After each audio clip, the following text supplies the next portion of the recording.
ఓటర్ల యందు తాగుబోతు ఓటర్లు వేరయ్యా అన్నటువంటి కాన్సెప్ట్ ఇప్పుడు ఆంధ్రప్రదేశ్లో నడుస్తుంది. మొన్నటిసారి ప్రభుత్వం మారడంలో దాదాపు 70-75 లక్షల ఓట్లు కీలకమైతే ఈ 75 లక్షలు తాగుబోతుల ఓట్లే అన్నటువంటి నమ్మకంతో ధరలు ఏమైనా తగ్గించారంటే ఒక 99 రూపాయల బాటిల్ అదనంగా పెట్టేది తప్పించి మిగతా మందంతా అట్లాగే ఉంది. బట్ ఇంటి దగ్గరైనా కొనుక్కోవచ్చు, సందులోనైనా కొనుక్కోవచ్చు. కొన్ని చోట్ల హోమ్ డెలివరీలు కూడా జరిగిపోతున్నాయి. రాత్రి పగలు నడుస్తున్న షాపులు, బార్లు, మద్యం ప్రియులకు పండగ.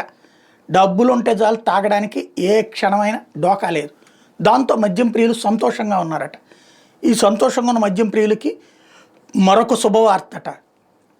రేపు దాన్ని ఏమంటారు, సెప్టెంబర్ నుంచి ఈ పర్మిట్ రూములు ఓకే చేస్తారట. ఇది ప్రస్తుతం ప్రభుత్వ అనుకూల సోషల్ మీడియా గ్రూప్స్ హైలైట్ చేస్తుంది. అంటే పబ్లిక్ నాడి చూద్దాం అనుకుంటుంది. వాస్తవంగా ఇప్పటికే పర్మిట్ రూములు నడుస్తున్నాయి.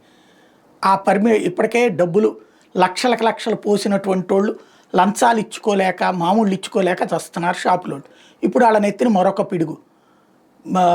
ఏదైతే పల్లెల్లో అయితే 5 లక్షలు, పట్టణాల్లో అయితే 7.5 లక్షలు పర్మిట్ రూమ్కి ఏడాదికి డబ్బులు మళ్ళీ కట్టాలి. వాళ్ళ షాపులోనే వాళ్ళది పెట్టుకునేటటువంటి రూమ్కే అటు అది కట్టాలి, ఇటు ప్రభుత్వానికి డబ్బులు కట్టాలి. వాస్తవానికి ఇప్పటికే అవి నడుస్తున్నాయి. అదనంగా మళ్ళీ డబ్బులు నొక్కేయడం వాళ్ళ దగ్గర.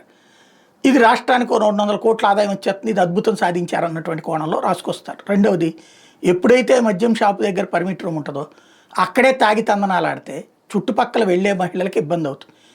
మన మీడియా హైలైట్ చేస్తుంది, సంతోషం అంటుంది, అద్భుతం అంటుంది.